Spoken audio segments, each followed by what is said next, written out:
complained or I whined or something, that I lack a business example that I can shake and throw at people and say, this is what these tools do, this is how they talk to code, this is where they fit in, this is where they don't fit, this is where a robot framework might fit, a cucumber, this, that, and the other, so we can debate what these are, and so that when I'm trying to talk to new clients, I can say, rather than waving hands and sketching on whiteboards and saying, pretend this thing that looks like an Excel spreadsheet was now translated in some way that could talk to your code, because that's just so convincing.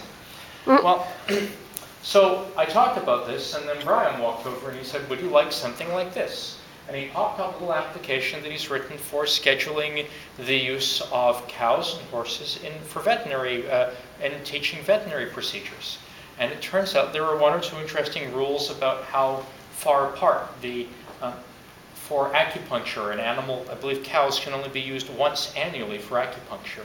So you must not schedule it for a year afterwards, and you must not schedule it a year before once somebody has picked a date for scheduling it for this. So this actually seems to be an interesting application. It suffers from my needs for only a couple of small problems. Brian chose, for very good reasons of his own, to write this application in Ruby. For better or for worse, most clients that pay me today speak languages like Java and C#, and they can usually just about handle if they speak Java, they can just about handle the fact that developers might have to read 5 lines of C#. If they speak C#, they can just about lower themselves to reading 6 lines of Java. Neither can raise themselves yet to reading Ruby. That's one small problem. 2, he's put much of the business logic for performance reasons in a JavaScript-like language called Cappuccino, which is very good for Brian's business needs and his client.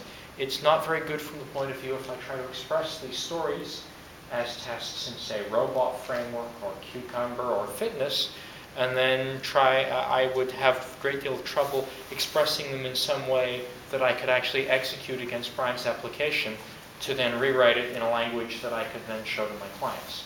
So I will share with you what I've learned in terms of some screenshots and a few other details, and along with the GitHub link, so that you can all see what Brian has done. And that'll give us a vague idea of the general complexity or lack thereof that I think might be useful to get things demoed to a customer. But we haven't quite got the example that I was hoping miraculously to have kicked off. Oh well, it was a good start. Thank you, Brian.